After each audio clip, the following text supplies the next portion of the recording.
Okay, we're going to be having a look at Stage 2 Music Technology. So in this tutorial what we're going to be doing is unpacking the different components that make up music technology. Just to give you a bit of a sense what this elective is about, it gives you the opportunity to learn about how to record using various technologies, and also to learn how to be creative once you've actually made a recording, and how to mix, how to master, and so on and so forth. Now, the course is broken up into three different components. We have Folio Part 1 and Folio Part 2. Now, there isn't a lot of difference between Folio Part 1 and Part 2. Part 1 is worth 40% and Part 2 is worth 30%, and really the only difference is that in Part 2 you have only 2 minor projects as opposed to 3, so your word count for the commentaries is going to be slightly less, but other than that, that's really the only major difference between the two. The other part to music technology is the major project, but I'll be covering what's involved with that in a separate tutorial. So to go through what we need to do to achieve Folio Part 1, your folio, the first part is going to be the creation of 3 minor projects. Now, each of these projects or recordings needs to be at least 30 seconds long. Okay, it can go a little bit over, but it can't go underneath. You want to try and get as close to 30 seconds as possible. It cannot include pre-existing live recordings or pre-existing MIDI files, and the reason for this is that part of the way that you're going to be assessed is by how well you can mix or how well you can sequence. Pre-existing files have already been mixed and sequenced, so it really doesn't allow you to be creative. It can't solely exist of pre-existing audio files, and obviously it needs to be completed within the current study of the subject and needs to be submitted on CD. So what we're going to do is look at the options that you can use to record your minor projects in Folio, Part 1 and Part 2. So you can choose from a range of different options. The first one is you can do either a digital or analog recording, which is going to involve you using primarily microphones, recording through either a digital or analog interface. MIDI sequencing, you'll require a MIDI sequencing computer program and more than likely a keyboard. Loops and waves, you're going to need a program such as Fruity Loops, and there's a range of others out there which will allow you to create and manipulate loops and waves. But then there's this fourth option here, this little clause, which basically states that you can also do any combination of the first 3 options. So there's really a lot of scope for you to be creative within this, and also if you can specialize as much as you like, or if you would like to learn about all 3, that is also a possibility. Now, each of these minor projects, as I said, needs to be 30 seconds long. Now, once you've actually recorded the project or made your 30-second recording, what you then need to do is to start to manipulate the recording within the program. Now, there are slightly different requirements depending on what type of recording you're using, and what we're going to do now is actually go through each of those. So the first one was the digital recordings or the analog recordings. So you need to make a 30-second digital or analog recording that illustrates the use of 10 different signal processors. Okay. For each project, 2 of the following processors are to be nominated for the assessment. However, a combination of processors may be required to demonstrate creative flair. A process may only be nominated once for an assessment. So essentially, the list of effects that I've put here, that's a really good representation of many of the effects that you can use to mix and master. However, there are a lot more out there, and certainly if your program, most recording programs will allow you to purchase above and beyond the stock standard processes that might come with your program, which is why they've actually put in unlisted processes in there as well. So if you do have some more advanced plugins or sample options, they can also be used as well. Now, it says for each project, 2 of the following processes are to be nominated for assessment. So essentially what you're actually having to do is for each recording, you then need to nominate 2 of these processes within the recording. So for example, if you've made a recording and then you've applied reverb and then you've applied chorus, those are your 2 nominated effects.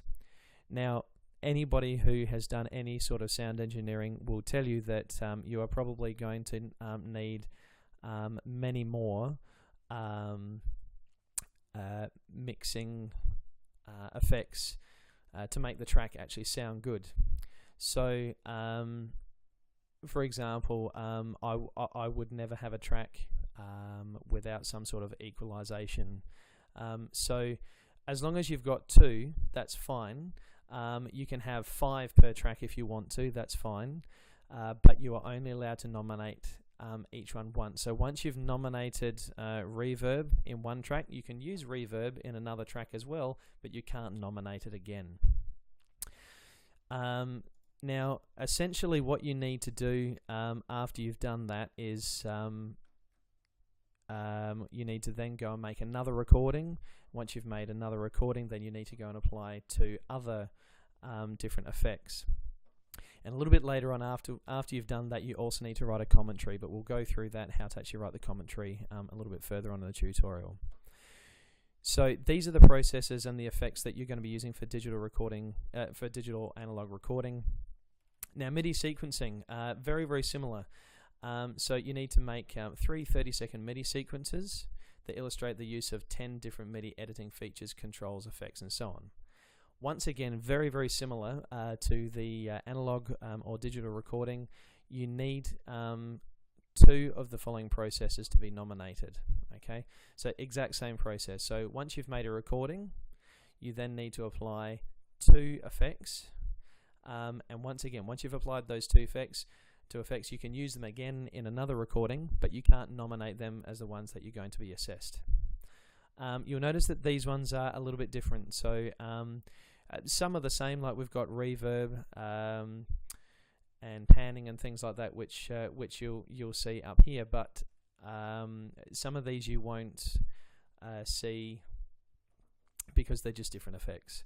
So just be careful when you're actually doing MIDI sequencing that you're actually choosing the effects from the MIDI sequencing list.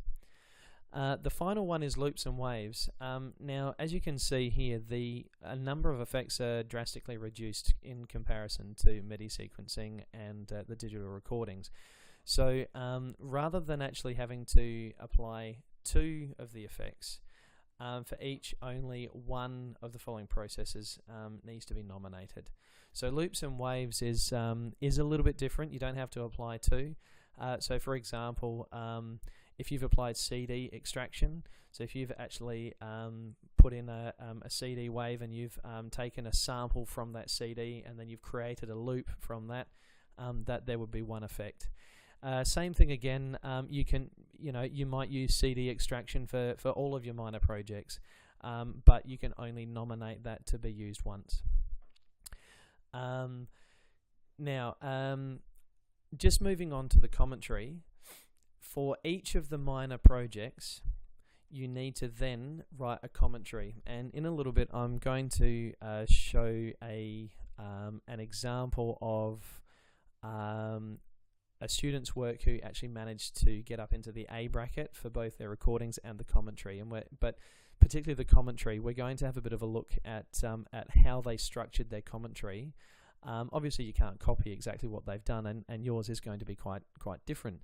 But having said that, there are some key threads and some key elements within the commentary, which is going to make your life a bit easier if you understand how to write. So the commentary, so this is for the first 3. students present a separate commentary on each of their 3 completed minor projects. So for each recording, you need to write 1 commentary. The combined length of the commentary should be 700 words. So at the end, after you've written your 3 commentaries, you should have about 700 words. Now, the other option, if you don't wish to write out a commentary, you can actually present a 4-minute oral presentation, or you can do a video recording. As it says here, there's the multimodal form. You can use a combination of both if you want to, but if you are doing an oral presentation or a video, it can only be 4 minutes long. The commentaries should be supported by backup work, and I'll explain a little bit about what that means in a minute.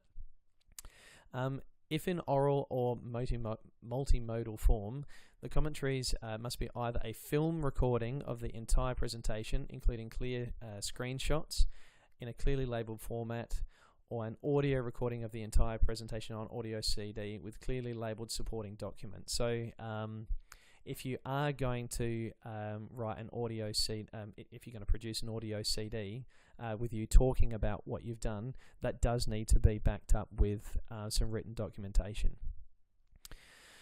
Okay, now basically this is going to be your rubric, and what we want to do is try and get as high into this A bracket as possible, and I'm going to talk a little bit about how we can actually do that. Now, right down the bottom, I've actually put the link to a website. You can copy that in, or go to the website, type it in. This has actually got the audio examples and the student responses from the website. I'd strongly advise that you go and have a listen to some of the recordings that they've done, just so that it gives you a ballpark understanding about what your recording should sound like, or something that you should be aiming for. There are examples of the A band and the C band. Obviously, you know, you want to be aiming for as much as the A band as possible, but it's important to have a look at the C band as well, because obviously there's when you're doing your own recording, it's going to give you a bit of a reference point and kind of let you know where you can kind of gauge where you're at. So let's have a look at the example of the commentary. Now, this particular person has decided to do loops and waves, okay? And the very first thing that you can notice is that with the commentary, you would obviously have your SACE number in there. They've taken theirs out.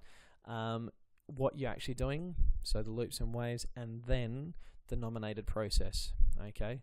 Now, obviously, because this is loops and waves, there's only one process there, but if you were doing either the MIDI sequencing or the digital or analog recording, you would actually have 2 nominated processes in this particular point. It's also very important to put down the equipment that you've been using, and this is a great little template. You could basically use this part of the template, but this information here is obviously going to be quite different. Now, you've really only got between 150, 200, not many more than 200 words. So you have to be very careful about what you put in. You've got a lot of explaining to kind of do, so you don't have a lot of room to waffle. The key things that they kind of go through in the commentary is a description of what the recording process was, what you actually did, or some of the things that you were trying to achieve, and then the bulk of your writing after that is going to be how you actually did that. Now, in the major part of the assessment, what a lot of people tend to do is use screenshots. Now, this person has decided not to do that in here, but you can supplement your writing with screenshots, and sometimes it's a little bit easier so that you don't actually have to write as much. You can kind of refer back to the your screenshot. If you go to the Start menu and use the snipping tool, that'll allow you to take screenshots.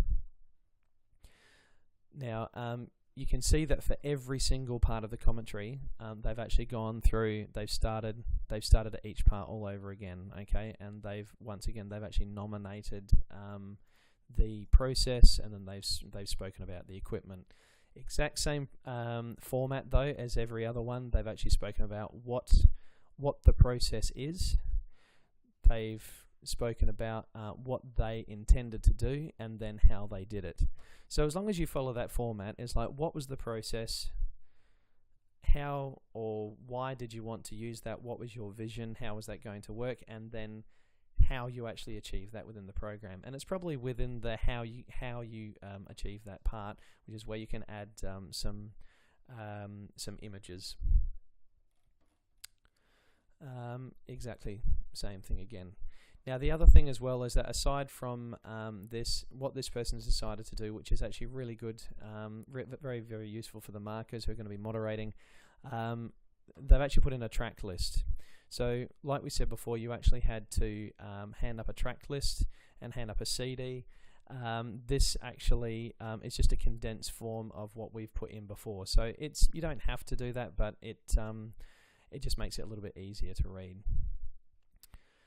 Okay, well that concludes the tutorial for Folio Part 1. As I said, for Folio Part 2, that is exactly the same. The only difference is that you've only got 2 recordings that you need to make, and the only effect that's going to be is that you won't have 700 words. You'll probably have closer to 450 to 500 words that you need to write. So I hope that helps. In the next tutorial, we're going to be looking at the major project.